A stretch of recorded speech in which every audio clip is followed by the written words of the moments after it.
Hello, Degens! Welcome to Degenerate Takes. We got some breaking news for you we're about to break down. But of course, first of all, I am the Brofect1 AJ, and joining me as always is the Money Train, Noah Engelbretson. No time to go through his laundry list of names today because, Noah, we have breaking news.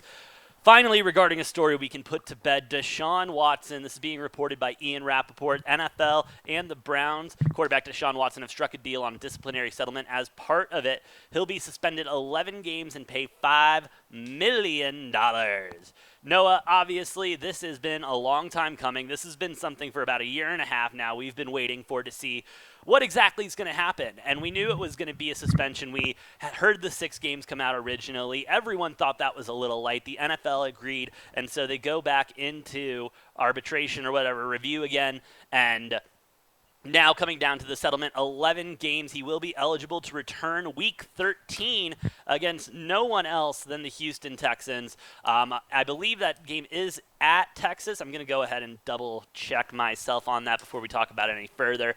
But Noah, just general thoughts on Deshaun Watson, the Brownies, and what the heck, just what's going on, man? I don't know. My first initial thought is, oh no, $5 million? How's Deshaun Watson going to pay back $5 million? Wow, that's going to break his bank. Like, way to go, NFL. That's really going to make a fucking difference. Seriously. Um, yeah, 11 games. I guess I'm not super surprised because I think the NFL kind of wanted a full season at least, and it seems like they kind of met in the middle where they are there. That's going to, I think the 11 games versus the 6 puts Cleveland's playoff hopes a lot more in jeopardy. Really? And I mean, don't get me wrong. I think Cleveland definitely needs Deshaun, but Jacoby Brissett is more than a serviceable quarterback for most of those games. And looking at their schedule, I mean, it's not the easiest, but you got so many, like the Bears, the Jags, the Eagles, the Commanders, Dolphins, like so many, the Cowboys. I mean, so many. I'm looking at the wrong effing schedule, Noah.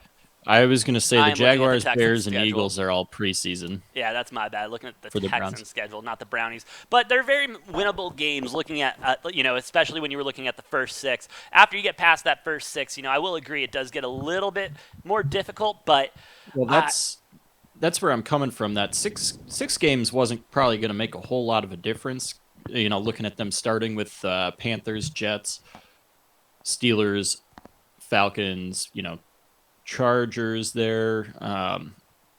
But they kind of go through a gauntlet there in those next games after the first 6. Because what do you got? Ravens, Bengals, Dolphins, Bills, and Buccaneers. Like I could easily see them dropping every single one of those games. And then even if you get out to a nice little 4-2 start and you drop the next 5, then you're sitting at a 4-7 record, and in an AFC that's going to be really tough. I don't see them. I mean, I didn't have them in the playoffs to begin with, but now I really don't have them in the playoffs.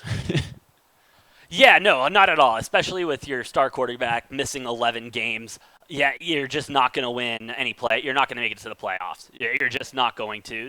And again, it is a very strong roster, and Jacoby Brissett is a decent enough quarterback. He could get it done for some of those games, but when you look at the quarterback caliber that he'll be playing against, it's going to be a tough job. But no, honestly, with 11 games now, we know how many games he's going to be out, and where this kind of puts the Browns in a sticky situation.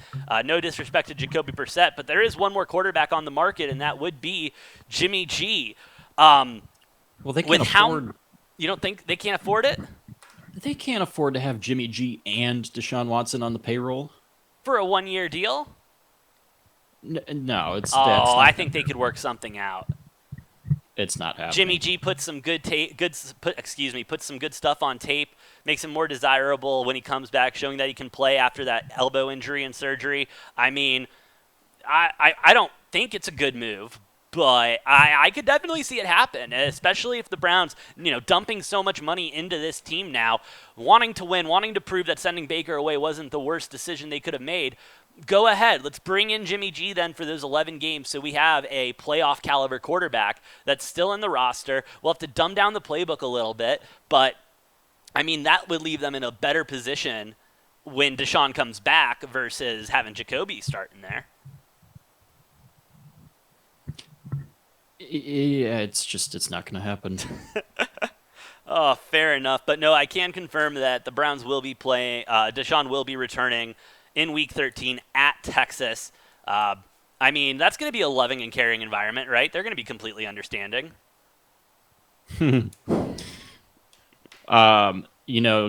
by the chants that were happening during his appearance in Jacksonville for that preseason game, it's going to be really hostile of an environment, and rightfully so. It should be. Yeah, no, absolutely. It should be hostile. It's going to be hostile. No, one thing I do want to bring to your attention before we sign off is this statement from Deshaun Watson. I'll read through it quickly. I'm grateful that the disciplinary process has ended and extremely appreciative of the tremendous support I have received throughout my short time with the Browns organization. I don't know what support he's talking about. I apologize once again for any pain this situation has caused. I take accountability for the decisions I made. My focus going forward is on working to become the best version of myself on and off the field and supporting my teammates however possible while I'm away from the team. I'm excited about what the future holds for me in Cleveland. I'm sure he's excited, Noah. I don't know what support he was talking about in there, but Deshaun really changing his tune as everything has come out over the year and a half, going from I'm completely innocent, I never did anything, to and then, settling, and then now here we go through the disciplinary process. Any thoughts on that, or him flip-flopping, or do you think he can ever really gain back the NFL fans and the NFL community? No, his entire rest of his career, he's going to have people, shouting stuff at him and all that other stuff. And again, I think deservedly so. Just form your own opinion on it. But he deserves to be heckled a shit ton every place he goes for the rest of his career because of, the whole situation and all that. I can't wait until he goes to like a Philly or a Buffalo or, Baltimore. I mean, dude, it's going to be great. It's going to be great. With that being, those division games are going to be crazy. I mean, man. In Pittsburgh, and Cincinnati, Jesus and Christ, Baltimore. Dude.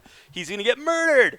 Oh, no, like jokingly, of course, but heckled the shit out of him most definitely. But no, anything else to say so we can finally wrap up what it has been a hell of a year and a half with the Deshaun Watson case?